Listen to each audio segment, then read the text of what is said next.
Hi there. In this lecture, we're going to discuss the sharpness of the multiplicity function for a pair of interacting Einstein solids.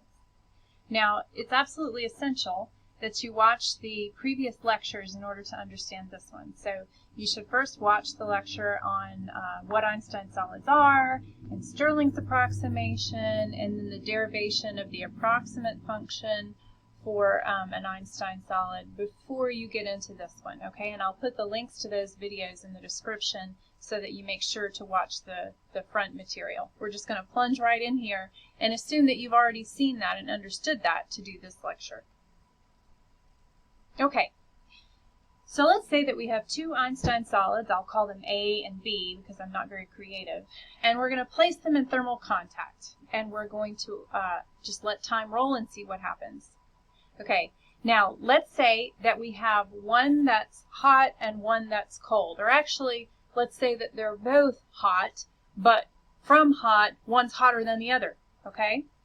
So if we're using the hot case for an Einstein solid, then the approximate expression for the multiplicity of a hot Einstein solid is given via this equation. The multiplicity omega is equal to EQ over N to the N power. Now here, remember, N is the number of oscillators and Q is the number of excited states. All right?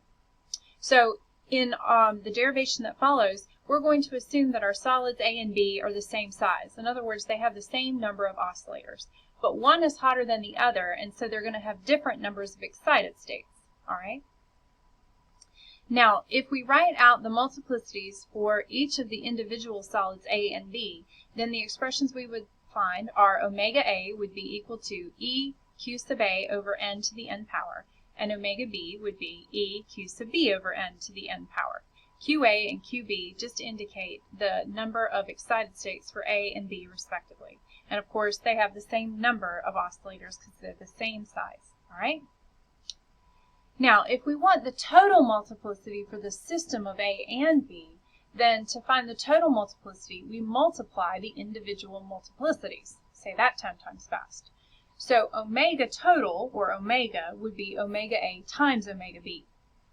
Expanding out that expression, that would be EQA over N to the N times EQB over N to the N. Okay, so we know that the total number of excited states for the system A and B would be QA plus QB. So I'm going to call that total number of excited states Q, okay? We also know from previous lectures that the maximum multiplicity is going to be once they come to thermal equilibrium and A and B both have the same number of excited states, okay? So let's say that A is the hot one and you place A in contact with B. And they're in thermal contact, you wait a while, they come to thermal equilibrium. What's going to happen is that A and B will have the same number of excited states. Since we set the total number of excited states as Q, then Q over 2 would be how many excited states each A and B have.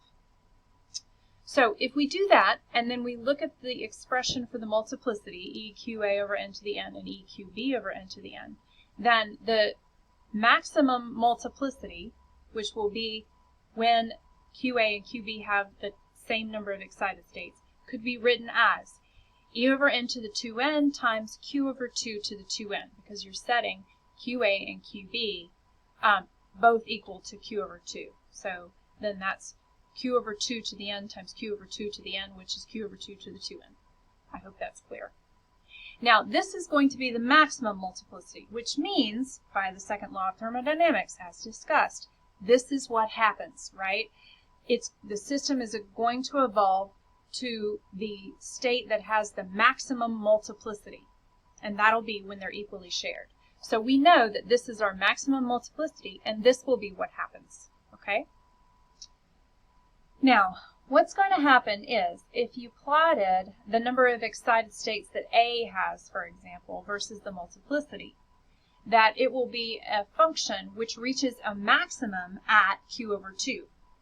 So let's plot the multiplicity for the total system versus, how many excited states A has. We'll just pick one and say it's A, okay? And then we'll look at that.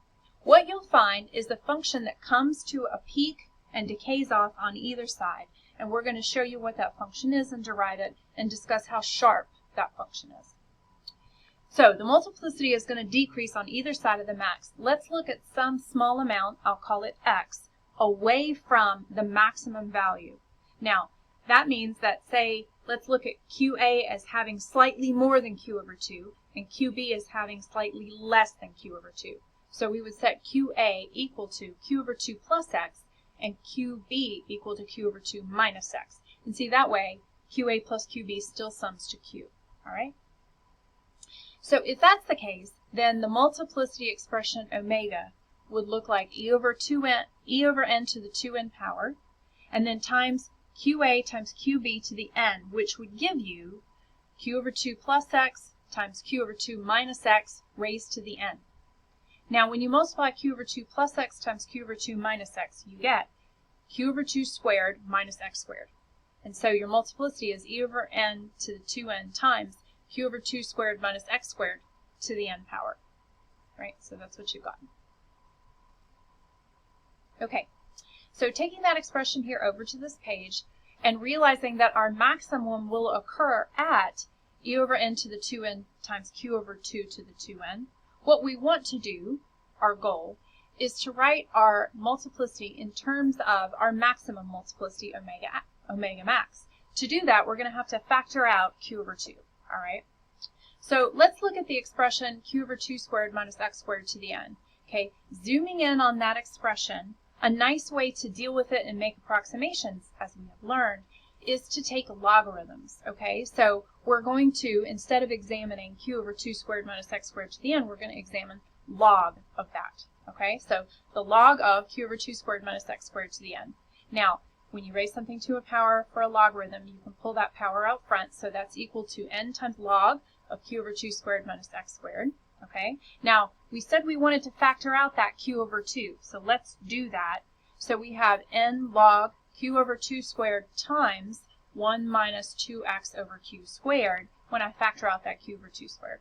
Okay, now when you multiply things inside of a logarithm, like I have this Q over 2 squared and the 1 minus 2x over Q squared, then that's like adding them. So here we have n log Q over 2 squared plus n log 1 minus 2x over Q squared. Okay? Now, we are going to remember the approximation that the natural log of 1 plus x is approximately equal to x. Okay, so this is from that expansion. We talked about this in a previous lecture. Okay? But if you have a mathematical handbook, you can look the expansion for log of 1 plus x up. If x is small, then that log of 1 plus x will be approximately equal to x. Okay? So here, 2x over q is going to be a small number because deviations away from this will be very tiny. Okay? So this is going to be a tiny number. So the log of 1 minus 2x over q squared could be written as approximately equal to minus 2x over q squared. Now that's multiplied times n, and so this makes this expression approximately equal to n log q over 2 squared minus n times 2x over q squared. All right? Okay, so taking this that we got from our previous slide, what we're going to have to do is plug it back into our expression for the multiplicity. Remember, our multiplicity expression was omega is equal to e over n to the 2n times q over 2 squared minus x squared to the n. So in order to plug this back in for our approximations, what we're going to have to do is raise this to the power of e and plug it back in. So that's what I've done here in this next step. When I do that, it becomes that, of course, approximation. E over n to the 2n times e to the n log q over 2 squared minus n to the 2x over q squared. So this is all this stuff right here is in the power of this e. Okay? Now, when you have things subtracted within a power, that's the same as multiplying them, right, like this. So that is equal to e over n to the 2n times e log q over 2 to the 2n times e to the minus n 2x over q squared. Okay? Now let's do some simplifying here, okay? If it's e log q over 2 to the 2n power, then that is just q over 2 to the 2n power. So I bring that down. And then that's times e to the minus n times 2x over q squared. Now look here. This right here, this is omega max. E over n to the 2n, Q over 2 to the 2n, that's omega max. So I can plug that back in as omega max, and then I end up with omega max times e to the minus n 2x over q squared. Okay, so that's what I've got. Thinking about this function, e to the minus n 2x over q squared, this is a Gaussian function. Remember that a Gaussian can be written as e to the minus ax squared, where a is just some random constant. Okay, so if I take my n, 4 over q squared as a random constant, there you have it, Gaussian function.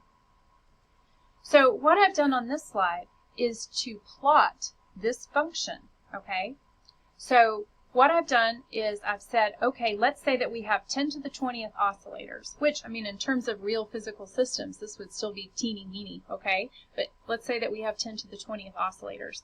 Now, if it's hot, then that means that the number of excited states is a lot greater than the number of oscillators. So I've picked Q to be 10 to the 22, okay? So then I plotted that, omega is equal to omega max e to the minus n 2x over q squared. I plotted that, okay, in Maple. So leaving off the omega max because I didn't want my y scale to be pretty crazy, I just plotted this e to the minus n over 2x over q squared. And here is what that plot looks like. Okay, you can see it's a Gaussian function centered at x equals to 0, which would mean that q is equal to q over 2 at the max, which we knew, right? So assuming that, and then we can look at the scale here, okay? So I've plotted from x is equal to minus 1 times 10 to the 12 to 1 times 10 to the 12, and you can see that it's this pretty little Gaussian. But now let's think about what that scale really means. I plotted a very narrow x range. I know it seems like a big number, it's 10 to the 12, but think about how big q is, right? Q is the number of excited states. X is the deviation from that number. So that means that I've got an x scale that's 10 billion times smaller than the number of excited states that I have. Q is 10 to the 22. This scale is 10 to the 12. All right, so it's tiny, tiny. So that means that the deviations from the maximum multiplicity are insignificant. Okay? So let's look again at this multiplicity function, okay? This function, this e to the minus n 2x over q squared, it falls off to 1 over e, which is about 1/3 of the max, when this power here is equal to minus 1. So setting n times 2x over q squared equal to 1, then solving for x, I get x is equal to q over 2 root n. Now, for our scenario, which we said was 10 to the 20th oscillators and 10 to the 22nd excited states, that solves to be x is equal to 5 times 10 to 11th. So if q is 10 to the 22 and x is 10 to the 11th, then that's 11 orders of magnitude smaller. Yet again emphasizing the idea that deviations away from q over 2 are insignificant. And this is even for not even a realistically sized system.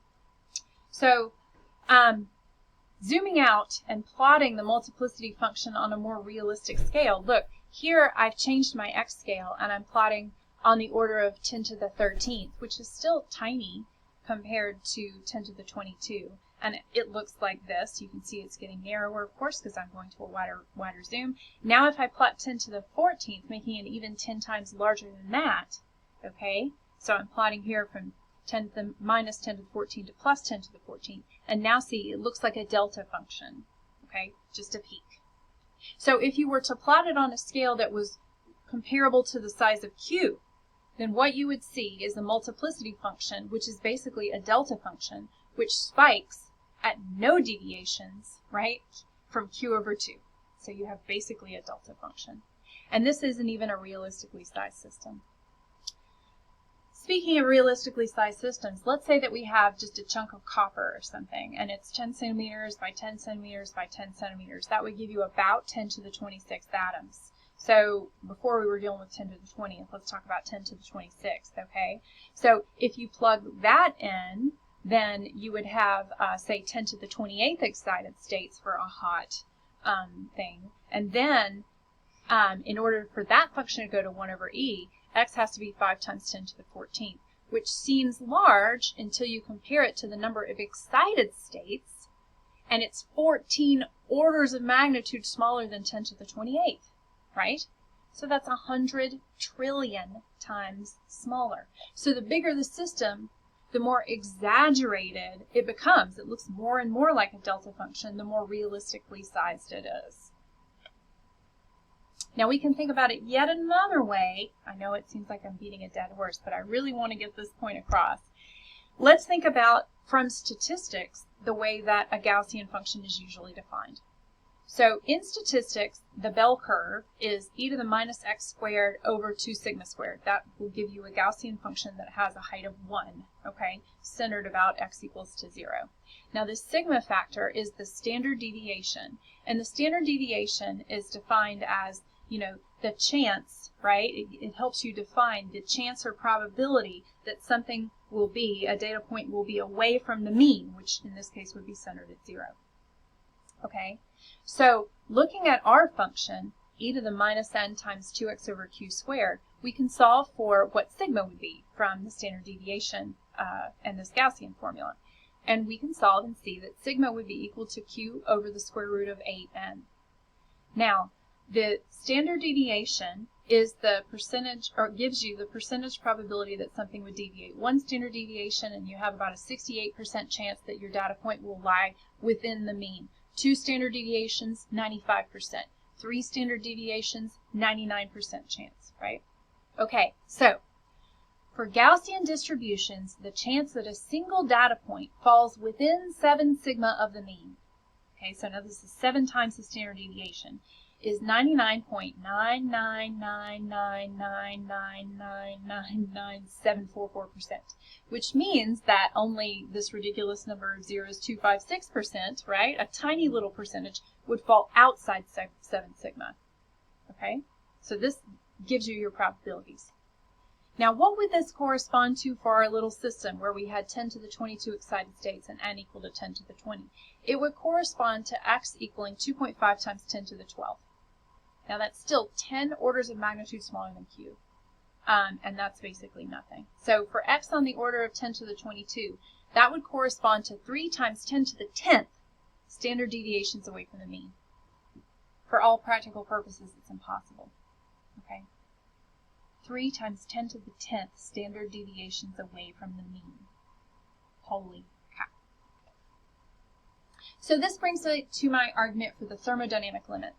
And this result tells us that when 2 large Einstein solids are in thermal equilibrium with each other, any random fluctuations away from the most likely macrostate will be utterly unmeasurable. And the limit, where a system becomes infinitely large, so that measurable fluctuations away from the most likely macrostate never occur, we call that the thermodynamic limit. Okay, so this is from Schroeder's text, right? That's a quote from Schroeder's text.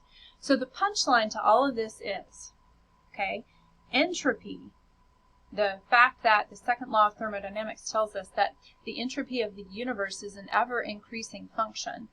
What that means is that if something is going through a change, like 2 things being placed in thermal equilibrium, right, and allowed to come to a mutually agreeable temperature, right, what will happen is that it will always work to where it distributes those excited states out, you know, so that it's a weighted average, right? So it's a weighted average. Now here we had 2 Einstein solids of equal size, and so that meant that each of them got q over 2. But of course, if one object was much bigger than the other, then it would be a weighted average. But you have this kind of common middle ground temperature that it comes to. And that is because it's overwhelmingly likely to do so, okay? Overwhelmingly likely, due to the thermodynamic limit. All right, I hope that's clear. If not, remember that in any of these lectures, you can always slow me down, you can pause me, and I hope that that helps. So let me know if you have any questions, and I'll see you in class.